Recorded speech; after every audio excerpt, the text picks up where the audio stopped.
En este capítulo de Inevitable Pelotudez, conversamos a fondo sobre el VAR en el fútbol.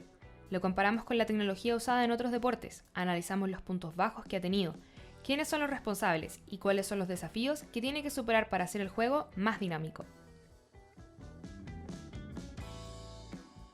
Hola, hola, ¿cómo están? Espero que estén muy bien todos y todas. Bienvenidos a Inevitable Pelotudez, un podcast que traspasa la cancha de fútbol. Bienvenidos a nuestro capítulo 2.03, que en realidad es el cuarto de la temporada, para que se puedan enterar también en un inicio todos los cambios que hicimos. Y uno de esos cambios, para recordarles a quienes se integran a esta comunidad, es la inclusión de nuestra panelista Alondra Flores. ¿Cómo estás, Alo? Hola bicho, bien, súper bien. Quería primero que todo saludarte y aprovechar de agradecerle a mi jefe por este nuevo micrófono. Espero que se escuche mucho mejor que los capítulos anteriores. Y nada, pues aprovechar de que tenemos esta nueva tecnología, a ver cómo sale, a ver cómo se ve en el capítulo. Perfecto, genial. Vamos con todo entonces y también saludar a Iván Lizana, que también nos acompaña el día de hoy. ¿Cómo estás, Iván? Hola, ¿qué tal? Muy bien. Y como decía Lalo, hablando de tecnologías, este capítulo vamos a centrarnos en una tecnología en particular. Exactamente, ha dado mucho que hablar. Hacerle un pequeño ápice después de escuchar el podcast, o pueden incluso pausarlo aquí, irse al Instagram de Inevitable Pelotudez y buscar en IGTV una conversación que tuvimos con la ALO, una hora entera hablando sobre ejemplos del VAR en el fútbol chileno. En esta ocasión no los vamos a tocar de esa forma, de esa profundidad, lo vamos a tocar a la pasada, pero no va a ser el tema de hoy. Van a ser pequeños ejemplos, un pincelazo, pero toda esa profundidad de lo que conversamos, de cómo está actuando el VAR en el fútbol chileno, está en Instagram. Y hoy la discusión va a ser más de fondo, vamos a traer más datos y una discusión un poco más de la base. Así que vamos entonces a este capítulo tan interesante y polémico sobre el VAR. Ahora comienza Inevitable Pelotudez, un podcast que analiza la paradoja del fútbol en todas sus dimensiones. Semana a semana, Alondra Flores, Iván Lizana y Vicente Vázquez te cuentan historias que traspasan la cancha. Política, género, cultura, nada de esto es ajeno al fútbol.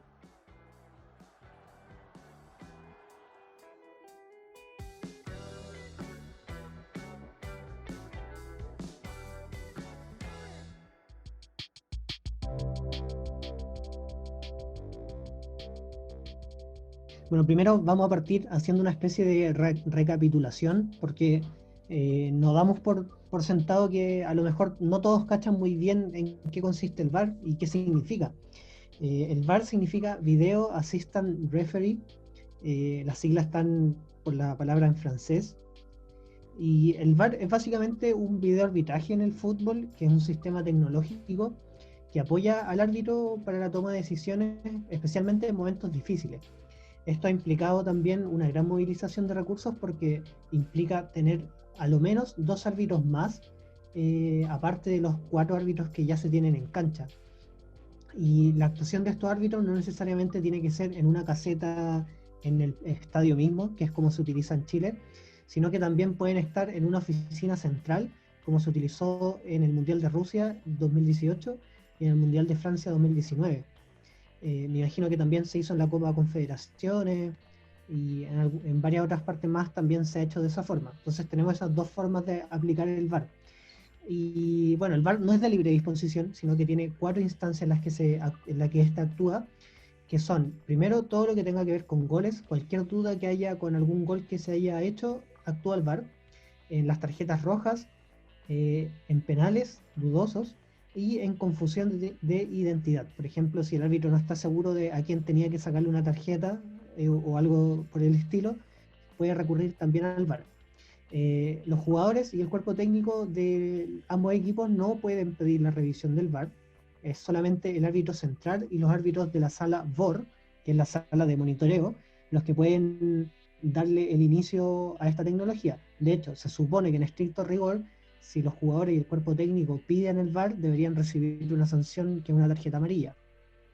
Pero hay distintas empresas y hay todo un mundo que hay detrás de la implementación del VAR que la Alo nos va a contar un poco cómo funciona este mundillo. Sí, Iván. Bueno, en Chile funciona bajo la empresa española MediaPro, que opera también en la Liga, la Serie A y en los torneos Conmebol. Bueno, como dato, el VAR consta de 35 cámaras, en particular el que se utilizó en el Mundial de Rusia, mientras que en Chile utiliza entre 8 y 17 cámaras, que son todas del CDF. Un dato importante ahí para que da un poco las luces de lo que vamos a discutir más adelante. La FIFA, por su parte, también autorizó a 14 empresas para que proveyeran este servicio.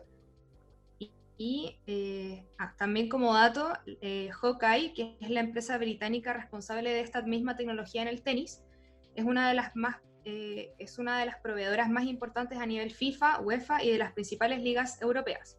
De hecho, esta empresa está trabajando para que en el próximo Mundial, Qatar, los offsides se cobren de manera semiautomática para que sea más inmediato y fiable. Bueno, este tema de las cámaras también nos da unas primeras luces de que la implementación de este sistema puede ser un poco más elevado dependiendo de la competencia o nivel también que se quiera observar a través de las cámaras. No sé si, Bicho, nos puedes contar un poco sobre el costo que tiene el VAR. Claro, porque todo este cambio de tecnología en el fútbol a nivel mundial prácticamente, o al menos a nivel de elite mundial, ha tenido un costo importante para las federaciones.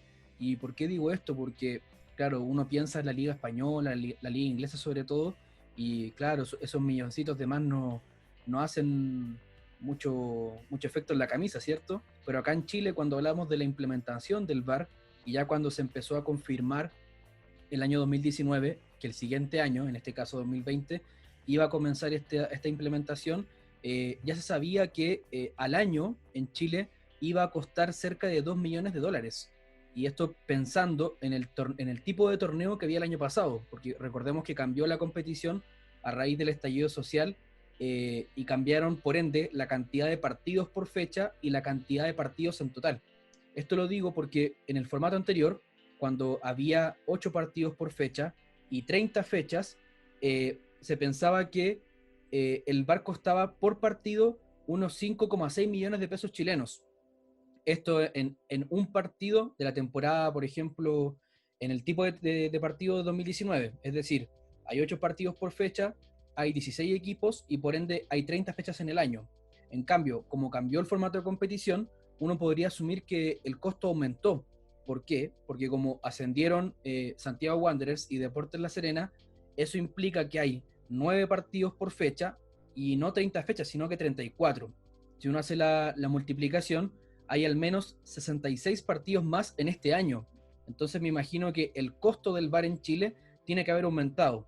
Si hacemos una proyección entre el primero y el segundo cálculo, es decir, multiplicar el costo de cada partido, que era el que habíamos asumido, 5,6 millones de pesos chilenos, si lo multiplicamos por los partidos extra que tuvo esta modificación de campeonato, es decir, que el VAR este año 2020, porque aún no ha terminado, evidentemente, aún no ha terminado el campeonato, va a tener un costo extra de 363 millones de pesos chilenos. O sea, no estamos hablando de poca cosa, sobre todo cuando, ahora que lo vamos a tomar más adelante en la discusión, cuando hay errores tan graves y tan groseros. Es todo un mundo, una cantidad de plata gigante. Pero antes de pasar ya a la discusión de fondo del VAR, acotar que, bueno, la tecnología en el deporte llegó para quedarse. Estamos en un mundo que funciona en base a tecnología y, bueno, creo que las dinámicas también deportivas han llevado a que el uso de estos recursos sea cada vez más necesario. Por lo mismo, el fútbol no está aislado y no es el único deporte que tiene un uso de arbitraje de esta manera. De hecho, el fútbol es uno de los últimos deportes que se ha ido agregando esta tendencia. Por lo mismo, nosotros también quisimos investigar brevemente. Cada uno investigó un deporte que tiene estas tecnologías para poder comparar y hacer esta experiencia comparada, ver cómo funcionan los deportes. Y bueno, primero parto comentándole un deporte que es más o menos similar al fútbol, que es el rugby. El rugby tiene lo que se llama el Television Match Official, que es el TMO, que, bueno, sus versiones beta, por así decirlo, fueron inauguradas en el año 2001 pero recién en el año 2014 se implementó completamente y el Mundial del 2015 fue cuando se utilizó recién en una competición oficial del World Rugby. Eh, este sistema tiene también 4 ocasiones en las que actúa, que es por ejemplo cuando para revisar si la pelota, en un try, si la pelota tocó o no el piso, cuando hay penales o un kick out, si la pelota pasó entre medio de los 2 palos, para revisar conductas antideportivas, faltas, tarjetas. Aquí acotar, por favor, no confundan el rugby con el fútbol americano, son 2 deportes distintos. Eh, Algo que nos llamó mucho la atención del Team TMO del rugby fue que las repeticiones se reproducen en la pantalla gigante del estadio, vale decir, el público y el árbitro ven la misma pantalla, e incluso el diálogo que tiene el árbitro con los otros árbitros asistentes, incluso el diálogo que tienen los árbitros con los jugadores en la cancha, todo ese audio va a la transmisión televisiva. Entonces cualquier espectador que está viéndolo en su casa puede saber qué es lo que está hablando el árbitro. Por lo tanto, ahí se despeja cualquier duda de temas de corrupción o las dudas que siempre tenemos principalmente acá en Sudamérica. De hecho, en uno de los videos que vi para comprender bien cómo funcionaba esto, bueno, aparte de poder escuchar todo lo que hablaba el árbitro, había un diálogo que tenía un árbitro con un jugador donde le decía que la jugada que le había visto estaba clara en la pantalla para todos nosotros. Vale decir, no había lugar a dudas de que lo que pasó había pasado. Entonces, bueno, eso es básicamente con lo que nos quedamos nosotros de este sistema, es su alta transparencia con la que ha funcionado. Bueno, por otra parte, y ya llevado a otro deporte también que tiene otras dinámicas, en el voleibol existe el Challenge Review System, que comienza en el 2013, pero fue utilizado de manera oficial por primera vez en el 2016. Para los que no entienden mucho del voleibol, se parece quizás un poco al tenis, porque hay un rally, ¿vale? En el rally hay un saque, la pelota pasa al otro lado de la cancha, se juega, son máximo 3 toques, recepción, armada y ataque, pueden ser menos, y se va de un lado a otro la pelota, ¿vale? Y el punto termina cuando el balón toca el suelo. Entonces, hay varios puntos también donde se pueden pedir un challenge, como se llama. A diferencia del rugby, lo pueden pedir tanto los jugadores a través de su capitán, el entrenador, y también lo puede pedir el árbitro si la jugada en disputa es la última del partido. O sea, estamos hablando de la que termina el set, perdón. Y bueno, ¿cuáles son las jugadas que se pueden analizar? Son un roce en el bloqueo, vale decir, va tocada, como se dice.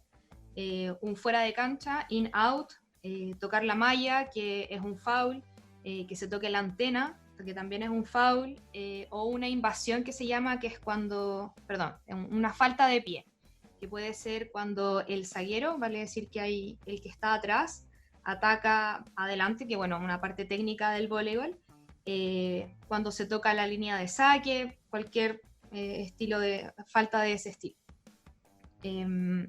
¿Cómo funciona esto? Ya sea que el árbitro, el capitán o el entrenador lo pide, se aprieta un aparato electrónico, también dependiendo del campeonato que estemos hablando, y el árbitro en su tablet repasa la jugada. No hay otros árbitros viendo las imágenes de otros lugares, y también destacar que a diferencia del rugby de manera similar con el tenis, la cancha es mucho más pequeña. Entonces estamos hablando de que necesitas una cámara en la malla y 2 cámaras al menos en las líneas que delimitan la cancha. Bueno, también las cámaras tienen un nivel altísimo de detalle. Incluso hay algunas veces que tienen el audio y tú puedes escuchar cómo el balón impacta con los dedos del jugador y eso va tocado. Y bueno, una de las cosas que más llama la atención en el voleibol es, bueno, entre otras cosas también, que tú puedes pedir el challenge en en cualquier parte, bueno, no sé si en cualquier parte de la jugada, pero tú puedes pedir un challenge cuando, por ejemplo, hay un cuarto toque, que eso está prohibido, pero la jugada se sigue, tú puedes pedir el challenge ahí mismo y se detiene la jugada. Entonces, esa es una dinámica que también como que cambia un poco el partido, porque imaginemos, no sé, hay un offside, tú no puedes pedir el VAR cuando se hizo el offside, sino cuando ya termina la jugada. Entonces también te cambia un poco la dinámica del juego. Y lo otro también que es interesante, que tú puedes pedir el VAR al final, por ejemplo, cobran tocan el suelo la pelota y cobran que hay un doble toque, por ejemplo. Pero en realidad lo que se analiza es la primera jugada, la primera falta, se analiza toda la jugada, y si por ejemplo hay una falta antes, y tú perdiste, o sea, y era tu falta, por así decirlo, vas a perder el punto igual, y además vas a perder un challenge, porque si te equivocas con el challenge, pierdes el punto. No sé si me explico muy bien, pero pueden buscarlo si les interesa. Y claro, esa es una de las cosas que también llama un poco la atención, porque ¿qué pasa si yo pido un offside en un partido de fútbol, pero hice una mano antes? Entonces, te cambia quizás un poco la dinámica. Claro, esa parte como retroactiva que hace interesante finalmente el juzgar una jugada que tiene partes polémicas, porque como decía la Alo, esas cámaras que son mucho más cercanas al área de juego porque la cancha es más chica.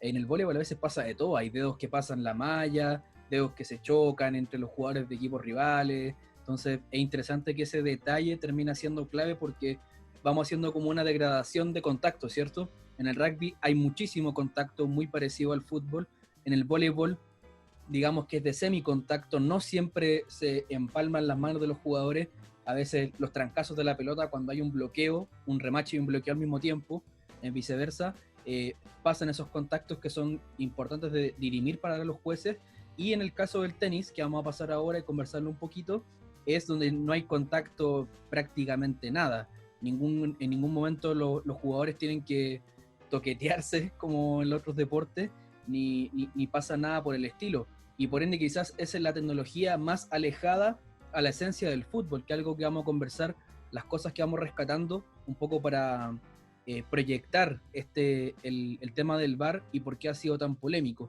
¿Qué pasa con el tenis? La Alo mencionó la empresa encargada en su momento de dar esta gran revolución, entre comillas gran revolución, porque siento que no ha cambiado tanto la esencia del deporte, que es el ojo de halcón, o en inglés Hawkeye, que como decía, se creó en Gran Bretaña y se implantó de manera oficial recién en el año 2006, ya como hablábamos antes de este capítulo, unos 80 años, un poco más incluso, del comienzo del tenis, y lo interesante es que al menos ya un par de años antes la discusión estaba sobre la mesa, porque había habido un partido muy polémico en el US Open del 2004 entre las jugadoras Serena Williams y Jennifer Capriati. Ahí pasó que una de las mejores jugadoras del tenis femenino, Serena Williams, tuvo en contra pelotas que habían entrado evidentemente y que los jueces de línea, que son estas personas que se ponen en el fondo de la cancha, en ambos fondos, por decirlo así, al lado de la pared, ahí que están medio hincados,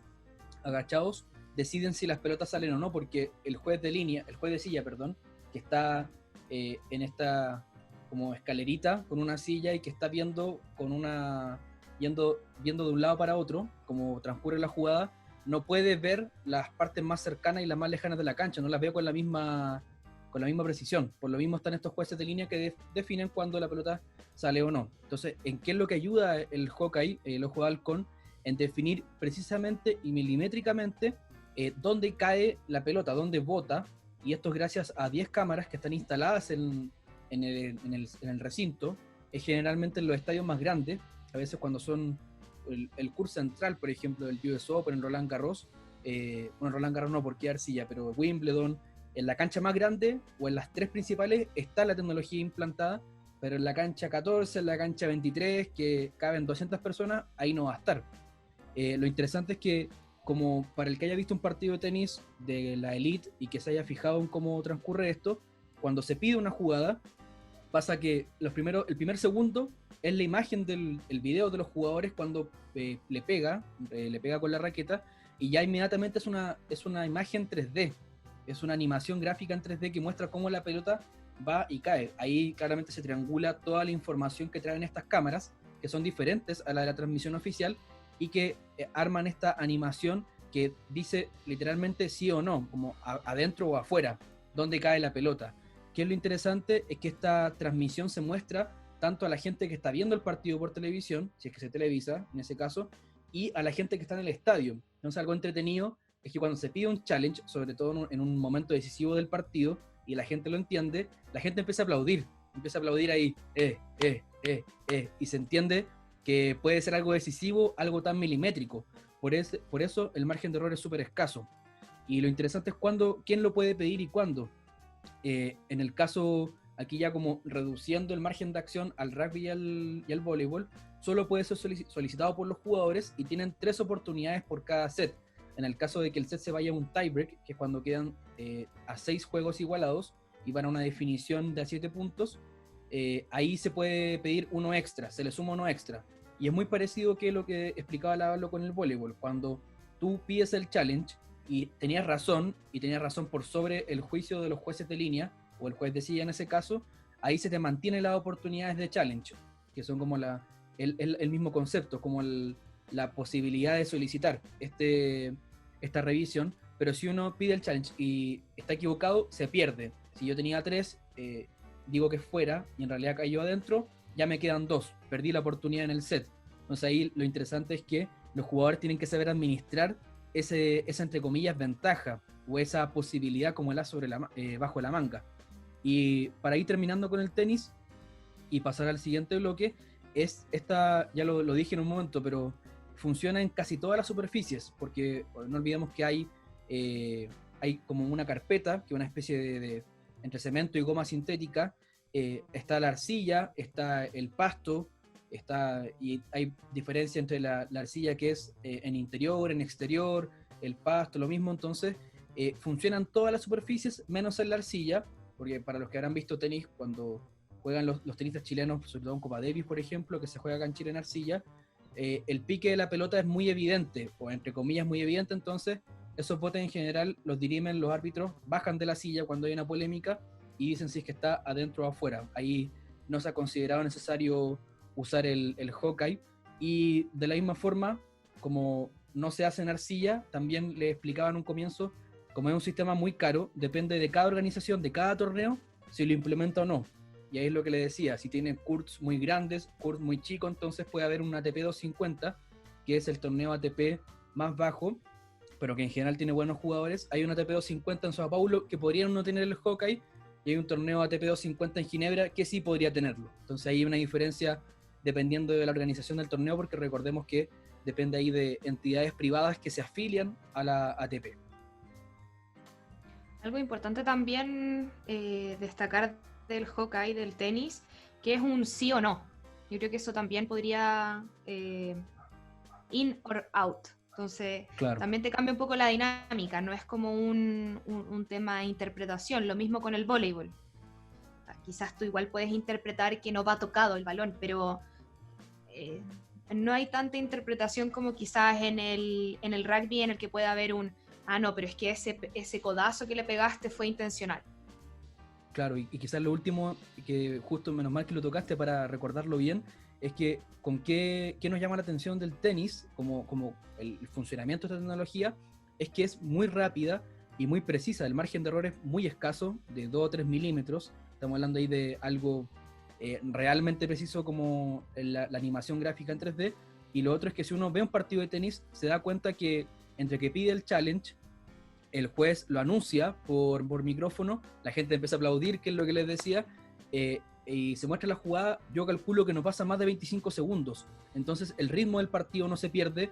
Igual es emocionante ver un challenge justo en un momento importante del partido. Entonces, a diferencia de otros deportes, quizás como en el fútbol, la implementación de la tecnología o el uso de esta no está nunca destruido la esencia del juego, que eso es algo importante que quizás podemos dejarlo como pequeño spoiler para la discusión que se viene por delante.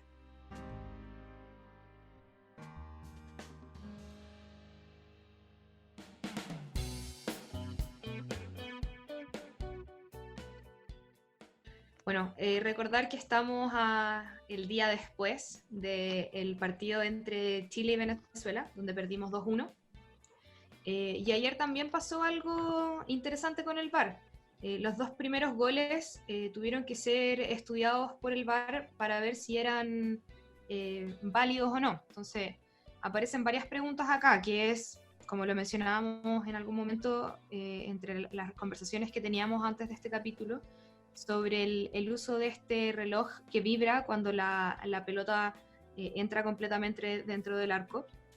Y esta dinámica también que se da, que puede llevar a una discusión bastante profunda, que es al final la dinámica del VAR.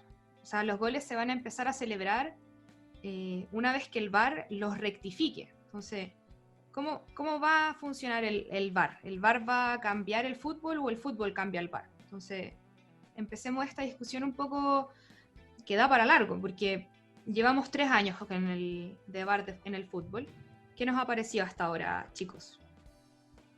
Sí, o sea, yo lo primero que me gustaría poner en discusión es un poco el por qué nace, o más bien ya no por qué nace, sino que el por qué se justifica tener VAR, porque hasta el día de hoy, después de 3 años, como tú decías, aún hay gente que critica un poco que exista el VAR en el fútbol, apelando al tema de la emoción, apelando al tema incluso a justificaciones que yo las encuentro absurdas de que no, es que va en contra de la esencia y el espíritu del fútbol.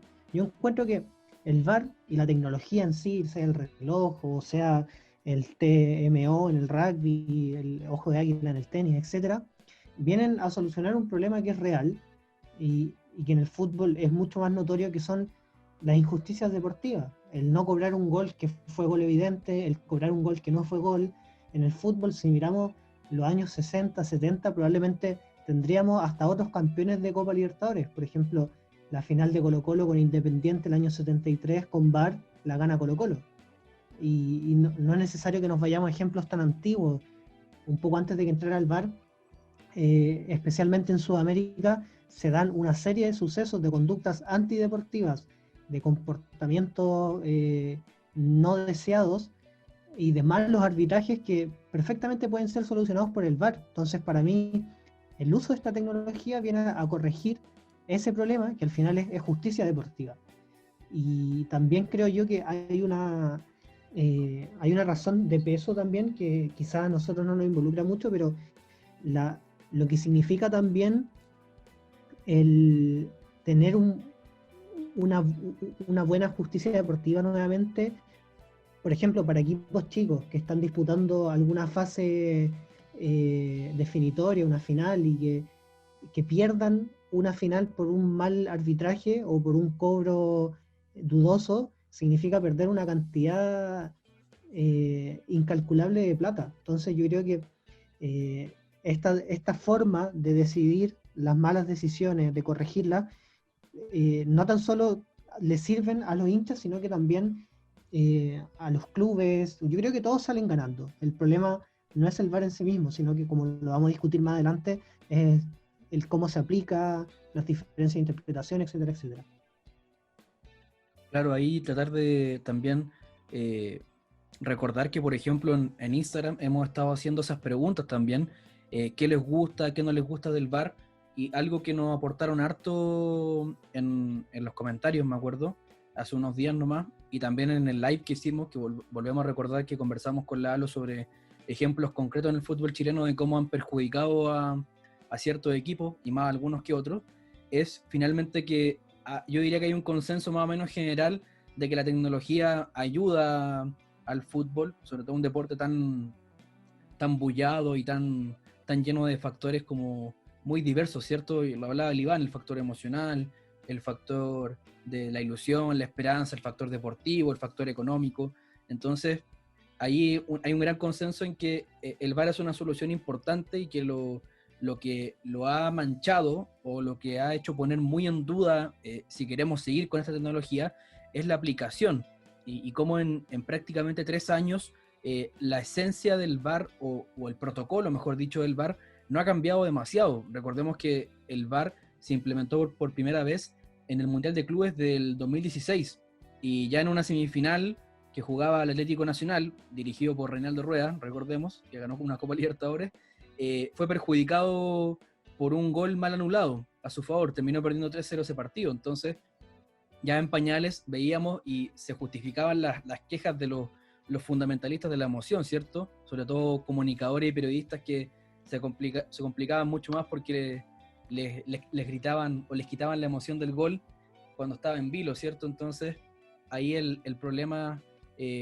como decía el Iván, la discusión se ha transformado. Ya no es solamente lo que en un inicio se decía, bueno, gritamos no el gol y la cuestión, sino que hoy en día se ha transformado a algo, yo creo, mucho más profundo, y que lo conversamos profundamente con Lalo en el live de Instagram, que fue la unificación de criterios, porque al ser un deporte de contacto y un deporte con muchísimos factores, como he dicho, la interpretación de los árbitros en muchos casos ha sido muy diferente para jugadas que han sido muy similares, y eso solamente cuando hablamos en el plano de lo discutible, ¿cierto?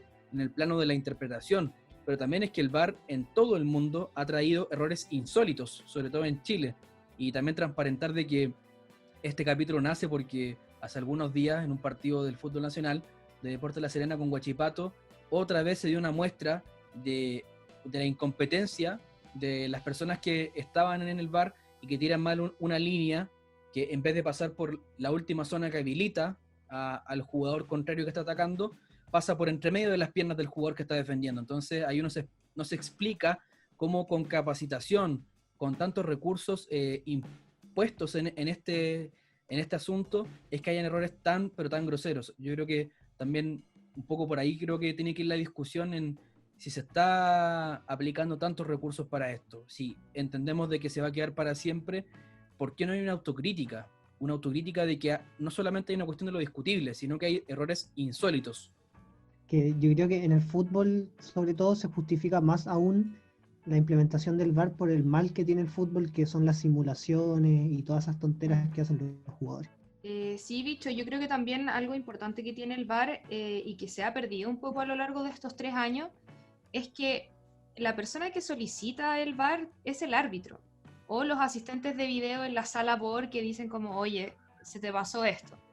Pero se está dando también que los jugadores, los entrenadores están diciendo como, oye, mira el VAR, mira el VAR, mira el VAR, y se está prestando para insistencias que no van al lugar, que deberían, si es que no están ya sancionadas con una tarjeta, al menos con alguna amonestación verbal, como, oye, ya, para eso ahí, o sea, los jugadores, las jugadoras quizá, y los entrenadores también están llegando a hacer algo que no deberían hacer porque no es su potestad.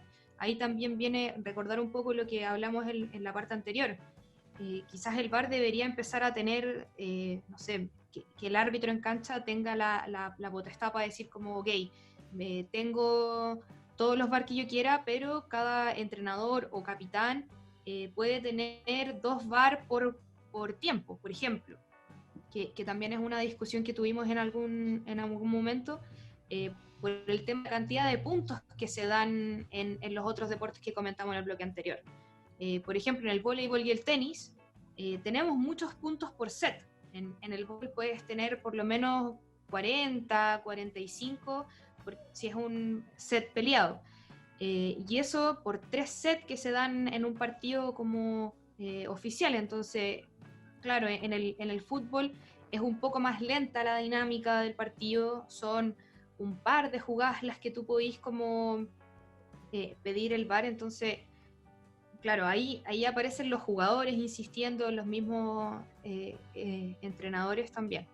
Y bueno, acotar como dijo Iván, que también aparecen los jugadores que son los que obligan a tener el VAR como asistencia, o sea, hemos visto una cantidad de manos, de simulaciones de penales que ensucian un poco este deporte que tanto amamos y que se presta también para cosas feas. O sea, comparémoslo por ejemplo con el básquetbol, donde si tú simulas te multan. O sea, traigamos eso también acá al fútbol, hasta cierto grado también, porque claro, yo vengo acá con la pelota dominada, metiéndome hacia adentro del área, y puta, claro, me pueden meter un empujoncito, pero si uno va rápido y ese empujoncito te puede botar y es efectivamente un penal. Entonces, ¿cómo lo hacemos? ¿Qué podemos hacer para que el VAR pueda ir avanzando y que los jugadores, los entrenadores, y no sé, y también los mismos árbitros se pongan un poco más rígidos con el tema de que son ellos los que tienen que pedir, no tiene que andar alguien más pidiéndolo? Claro, que de hecho, por ejemplo, en el rugby que veíamos el caso, el árbitro es el único que tiene la potestad de pedirlo. El, los que están en la cabina le pueden decir, oye, hubo una jugada media dudosa que la estamos revisando, pero solamente el árbitro puede. De hecho, es una cuestión que al parecer, por lo que vi, está bien aceptada ahí. Y de hecho, es un punto de los que me pasa con el VAR también, que ya está bien, el árbitro tiene que ser el único que tenga la potestad de pedirlo y de ir a revisarlo, que nazca por iniciativa propia de ellos, pero siento yo que en ciertos aspectos en el fútbol se está generando una sobredependencia de los árbitros hacia con el VAR, en el sentido de lo que hablábamos, por ejemplo, ayer en el partido de Chile con Venezuela, los dos goles, el gol de Venezuela, el primero y el único gol de Chile, los dos tuvimos por lo menos unos 30 segundos ahí de, ¿qué pasó? Porque parece que lo están revisando. O sea, si los árbitros se van a poner a revisar cada cosa que pasa y empiezan a dejar de lado ya su propio criterio, su propia visión del juego, qué sé yo, pucha, nos vamos a convertir en un deporte robótico y en un deporte que, claro, va a perder un poco esa emoción del gol, que yo creo que, bueno, es un argumento secundario, pero no por eso menos importante. Me ha pasado también muchas veces que siento yo que los guardalíneas están cada vez más como de adorno en la cancha, porque ahora cada offside que hay que revisarlo, porque obviamente los offside, entiendo yo, para los guardalíneas siempre lo he admirado, porque ver un offside muchas veces es una tarea súper compleja, porque son fracciones de segundos, muchas veces es un pie el que tenía ahí adelantado, y en muchas ocasiones, por ejemplo, si tú estás en la banda derecha y el offside fue el jugador que va por la banda izquierda, incluso la visión que tienes puede ser obstruida y no ver un offside que quizás en la tele es clarísimo. Y por lo mismo siento yo que el guardalíneas es cada vez una figura más prescindible en el fútbol. Entonces, a mí me da miedo eso, que los árbitros vayan perdiendo su autoridad en la cancha, vayan perdiendo su capacidad de decidir, porque al final es esencial tener un árbitro, ¿cachai? Creo yo. Y capaz que al final después nos terminamos convirtiendo, como hablábamos ayer, en un deporte que todo se va a decidir en base a un algoritmo que va a saber identificar cuando hubo una mano, qué sé yo. Que yo creo que suena como ciencia ficción, pero así como va el mundo no vamos tan lejos. De hecho, ya los jugadores juegan con un chip en la polera que les permite tomar todas las estadísticas. ¿Por qué no pensar en que en un tiempo más va a ser capaz de detectar cualquier roce, etcétera? Y ahí ya nos vamos a quedar sin árbitro y va a ser todo robótico.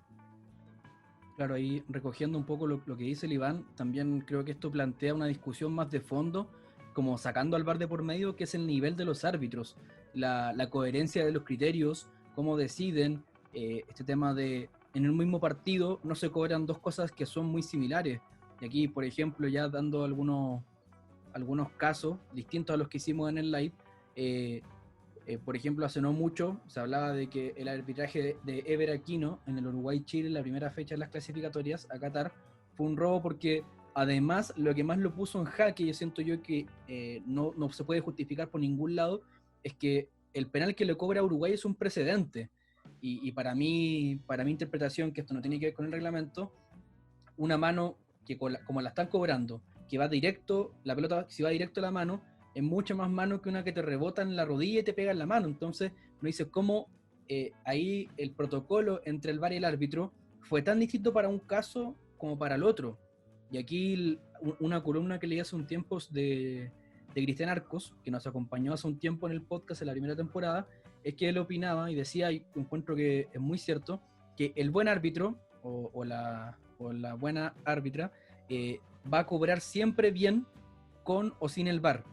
En cambio, un árbitro discreto, un árbitro malo, va a seguir siendo malo con o sin el VAR. Entonces, la tecnología en este caso está dejando expuestos a los buenos árbitros o a los árbitros competentes y a los que son malos o a los que tienen mal nivel.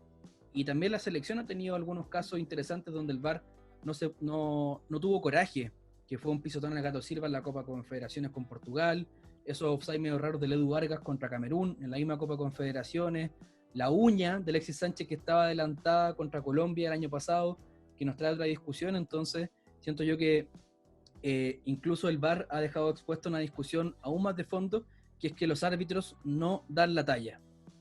Sí, bicho, para agregar también una discusión que subimos en Instagram, comentario de Adriano Vincenzo que dice que él cree que la tecnología es útil y debe y debería dar más objetividad en ciertos cobros, pero la utilización de la herramienta de todas maneras depende de la subjetividad humana para su uso.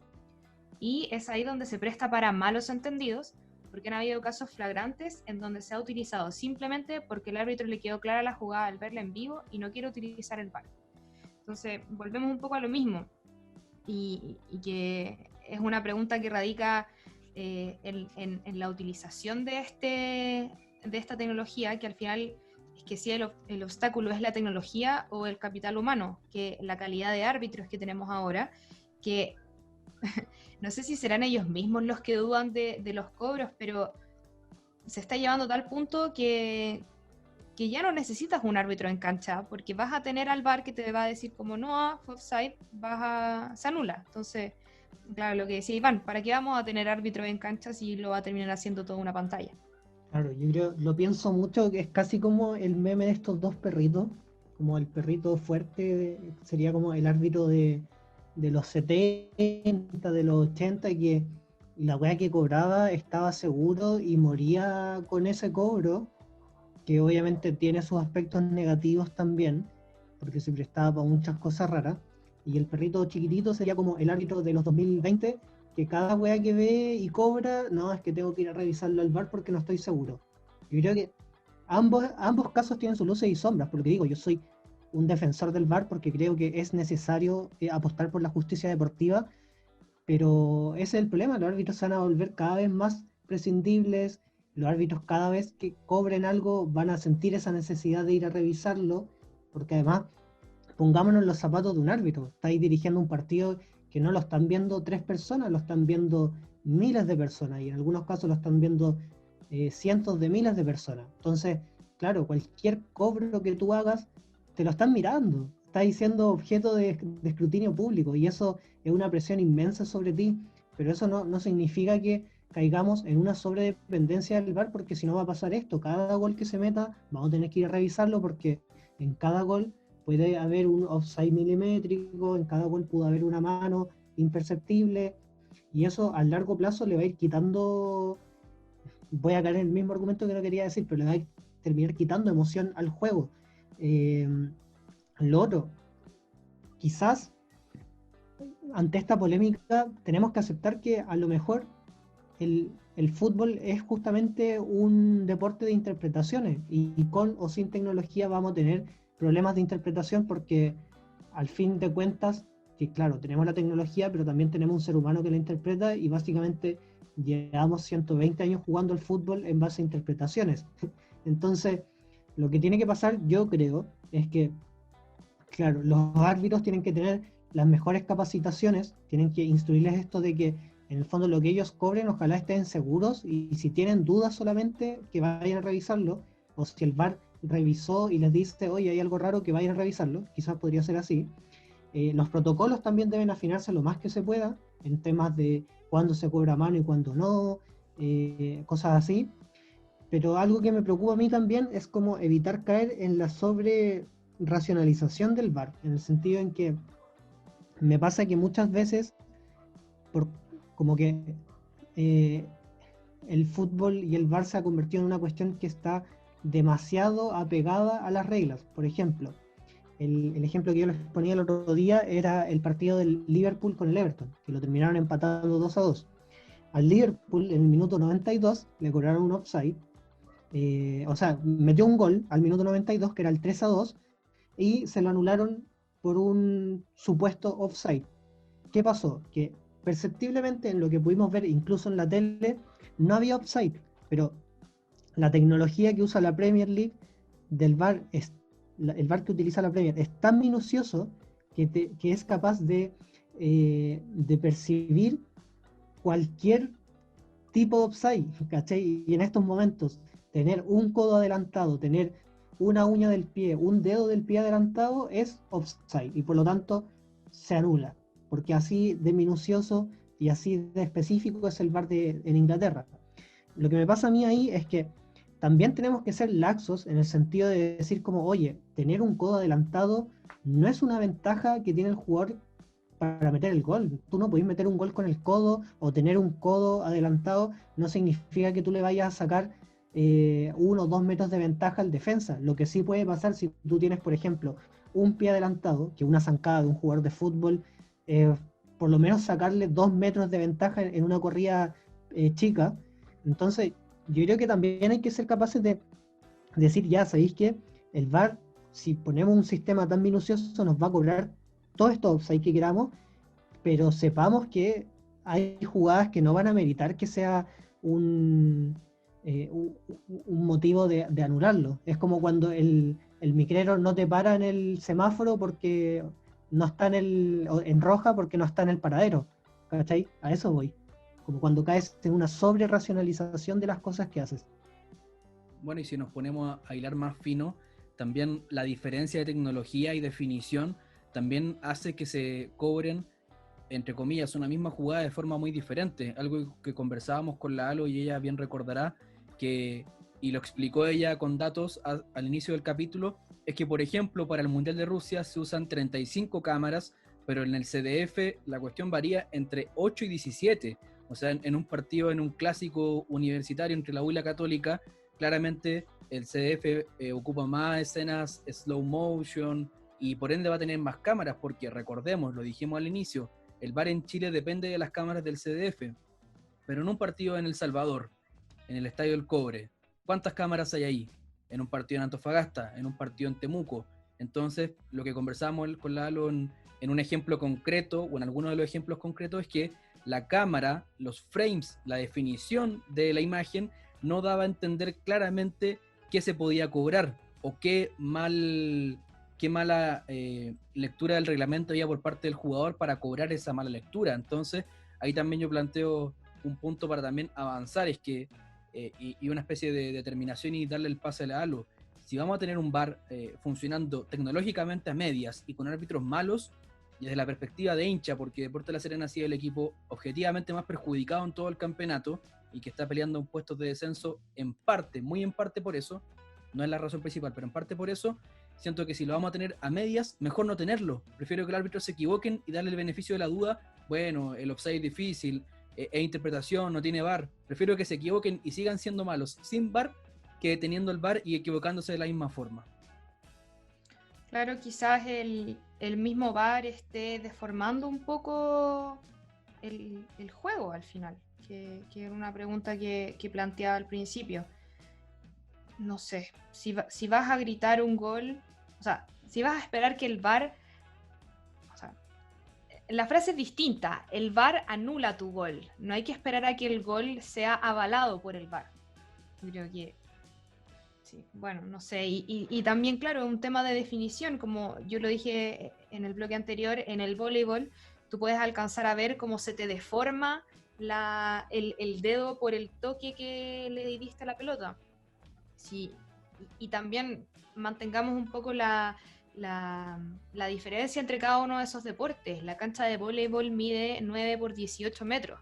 Estamos hablando de que las canchas de fútbol son de 100 por 50 más o menos, entonces vas a necesitar cámaras apuntando a la pelota durante los 90 minutos en toda la inmensidad de la cancha. Vas a necesitar, no sé, esta cámara que va por encima como para poder ver bien los offside, porque también recordemos lo que mostramos ayer en el live, perdón, el lunes, esta línea que tiraron que no era paralela a las otras líneas porque estaba inclinada. O sea, si vamos a hacer la cuestión, hagámosla bien, pues también. Y si la vamos a hacer, y la vamos a hacer bien, también tomemos bien las decisiones, pues, que claro, son ¿para qué tenemos un reglamento si no se va a aplicar de manera correcta? Tú mismo, Bicho, lo mostrabas el lunes también sobre esta regla de que si el jugador, que si el arquero está antes del otro jugador, tienen que haber dos habilitando. Entonces, claro, ¿cuándo se cobra esa regla? Como que, no sé, ¿para qué vamos a tener un reglamento si no lo vamos a seguir al pie de la letra al final? Porque, claro, otra función del VAR es recordarle al árbitro cuáles son las normas del juego, porque no deberías ser árbitro si no te sabes las reglas. Aquí no te deberían estar recordando eso. Es como que te pillara la policía en la calle y te dice, te aplica la ley según a su conveniencia, porque al final lo que siento yo, y vuelvo a poner la perspectiva de hincha, para los que han sufrido o los que, no sé, su selección o su equipo ha tenido un cobro en contra insólito o muy discutible, es que finalmente no te da garantías y va a depender de qué árbitro esté en la cancha, cuál sea el guardalínea, cuál sea el árbitro que está en el VAR, cuál sea el acompañante que está en el VAR, quién opere la imagen, porque hay un tipo que le opera la imagen, les tira la línea y ellos ven, pues. Entonces, al final no te da garantías de nada, sobre todo en este fútbol sudamericano, porque el VAR ha tenido, lo mencionábamos en el live nuevamente, las polémicas en Conmebol, en la Copa América, en las eliminatorias, en la Copa Libertadores, en el fútbol nacional, acá en el caso de Chile. Entonces no te da garantías, y como dice el Iván, finalmente pasan dos cosas muy relevantes, que los árbitros se ponen cada vez más inseguros y sobredependen del VAR, y por otro lado, desde la vereda de quienes observan y ven, claro, sentaditos cómodos en el sillón de la casa, claramente, también hay que reconocer eso, que no te da ninguna garantía y va a depender mucho de la mano del que esté cobrando, y eso no debería pasar. Entonces, ¿cuál es el punto donde quizás hay que ayudar a los árbitros? Porque lo decíamos en un comienzo, lo decían el Iván y el Alo, los jugadores ayudan súper poco, ¿cierto? Y yo siento que hay una gran diferencia entre el fútbol femenino y el masculino, que está demasiado normalizada la maña, esta cuestión de Bilardo de pinchar con el alfiler. Entonces, donde hay que avanzar, donde se le puede ayudar mucho a los árbitros, es que sea transparente.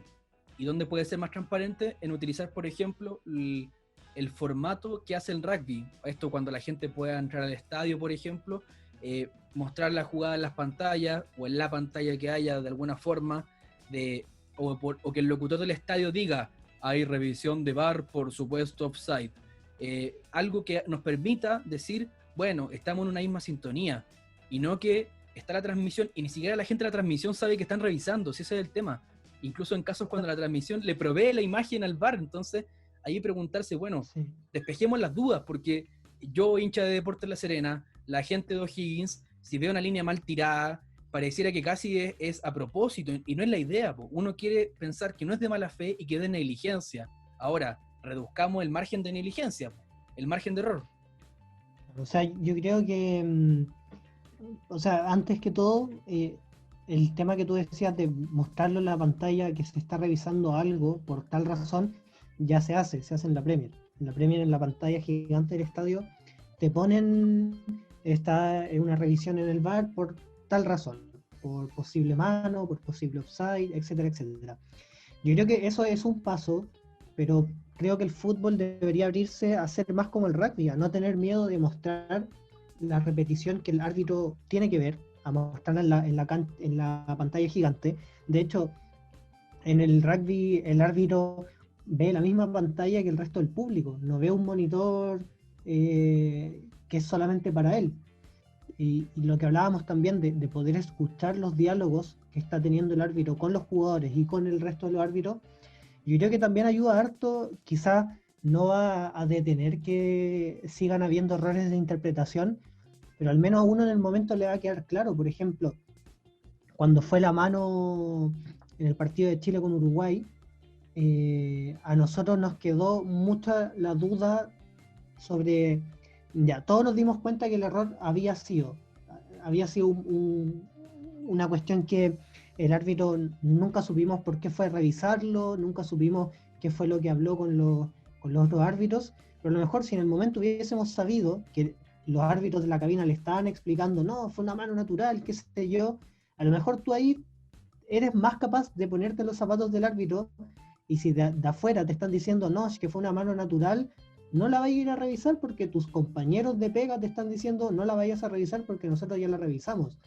Y ahí a lo mejor te quedáis más tranquilo de decir como, ya sabéis que aquí no hay corrupción, fue un error humano, porque en ciertas cámaras esa mano no se veía como mano. De repente en una cámara se veía como que tenía la mano pegada al cuerpo, en otra se le veía más despegada, entonces ahí ya hay errores de interpretación que se tienen que trabajar, que a lo mejor tienen que mejorar las cámaras, tienen que mejorar el protocolo de las manos lo tienen que mejorar sí o sí, ya ha estado bajo la discusión pública eso, pero yo creo que ayuda mucho, primero, que la gente que está en el estadio pueda ver qué se está revisando, y que la gente, bueno, que estamos en la tele ya lo podemos ver, y que podamos saber qué están conversando los árbitros entre sí para despejar cualquier duda que haya, que la FIFA es experta en no despejar dudas, y la Conmebol, ¿para qué hablar?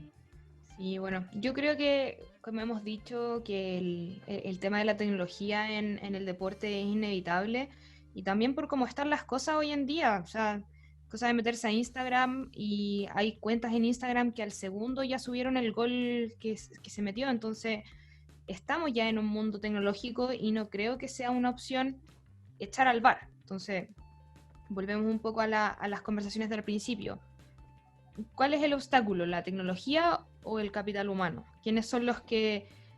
o qué es lo que nos está costando un poco acá? Yo insisto, creo que en gran parte los jugadores y digo los jugadores porque son muy pocas las partidos de mujeres que tienen VAR, recordarlo por favor. Yo creo que son los jugadores, como lo hablamos en algún momento, que debemos de tener estas mañas, la simulación, y también respetar un poco más al árbitro en ese sentido. O sea, si es el árbitro el que tiene que pedirlo, que lo pida el árbitro cuando él no sabe. Que lo pida, que le diga a la sala BOR, oye, mira, sabes que acá hay uno que cree que sí y el otro cree que no, te recomendamos revisarlo porque nosotros acá no sabemos, es tu interpretación. Y que esa interpretación, como dijo Iván, sea de escrutinio público, o sea, que se muestre en la pantalla del estadio, que la conversación que tiene el árbitro con sus compañeros también sea escuchado por la fanaticada, porque al final eso también te deja en claro cuál es el criterio que tiene ese o esa árbitro en particular.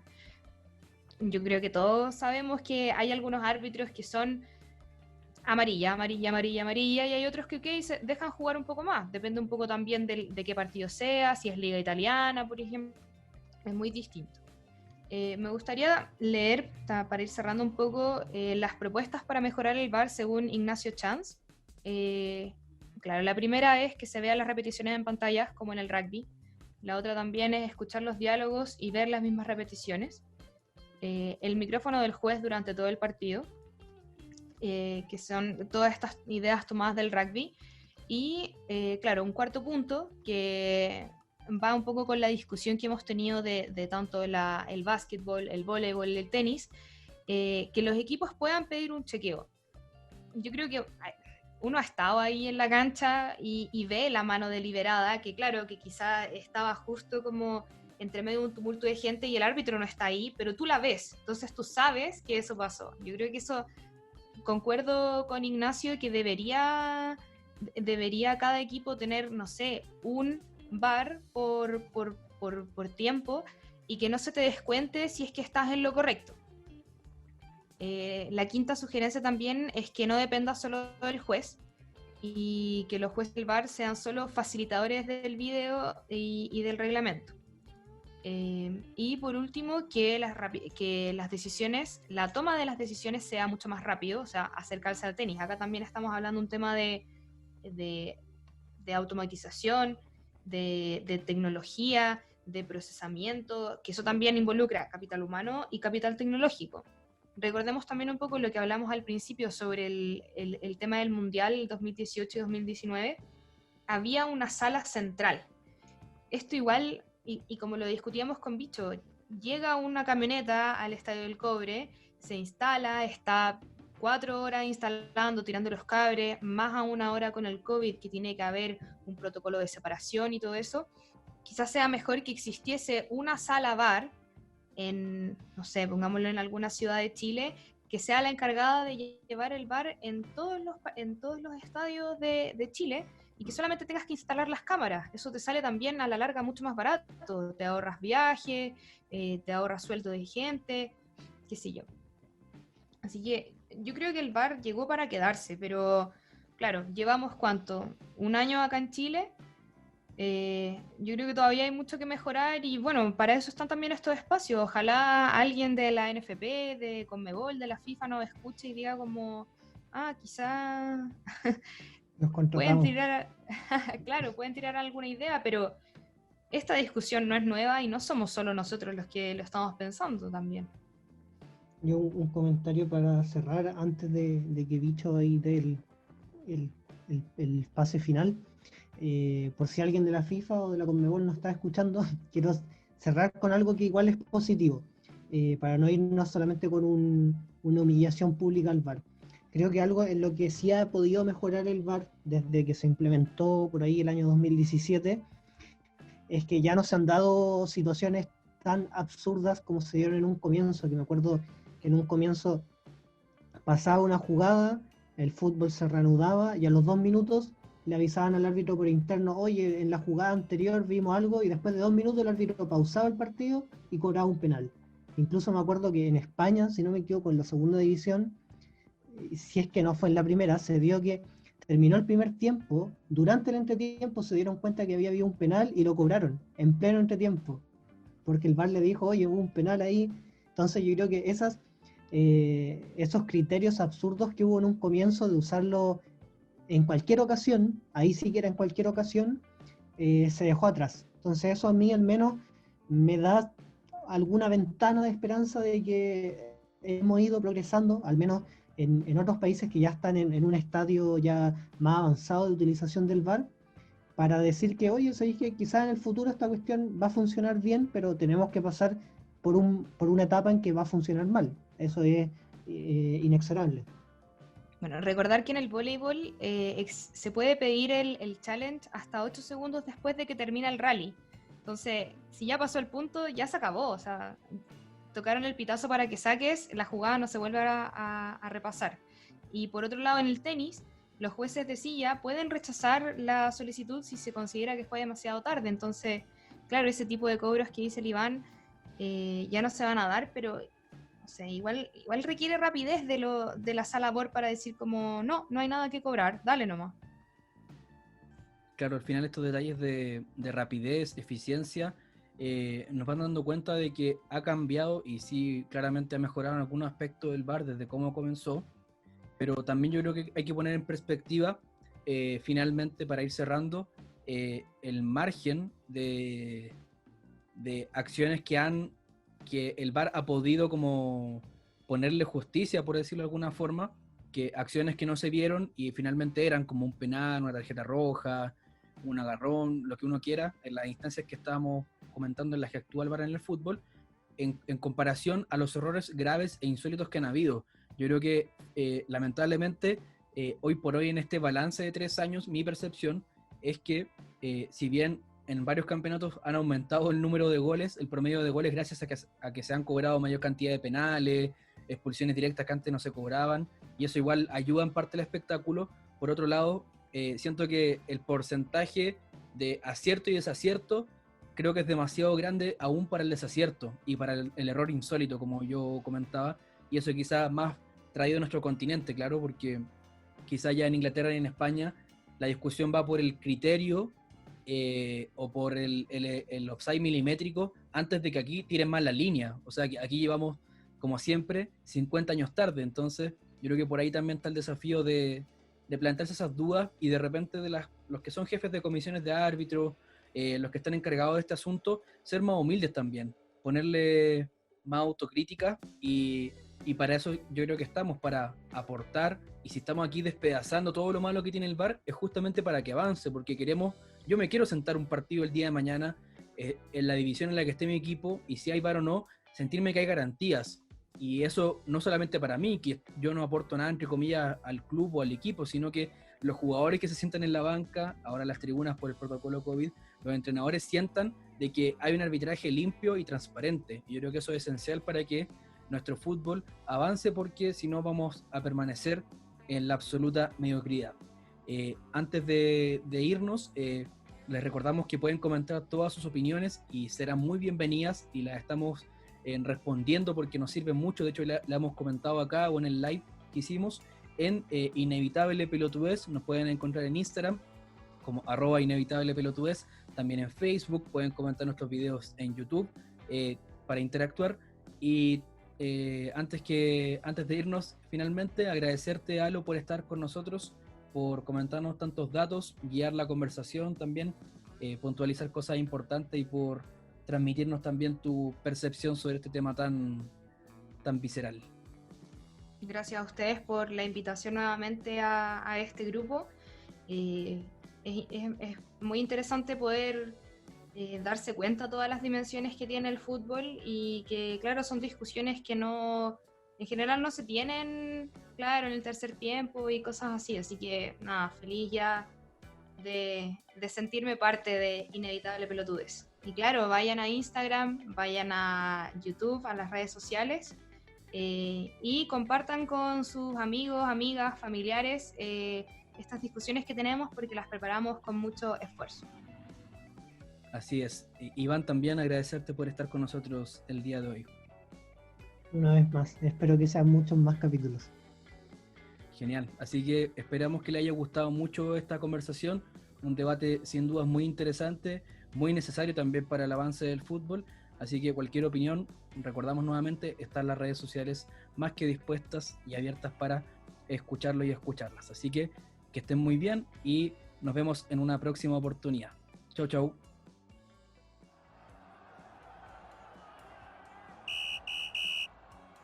Ha terminado otro episodio de Inevitable Pelotudez, donde Alondra Flores, Iván Lizana y Vicente Vázquez criticaron el fútbol en todas sus dimensiones. Ahora la pelota está en tus pies. Es tu momento de cambiar el partido.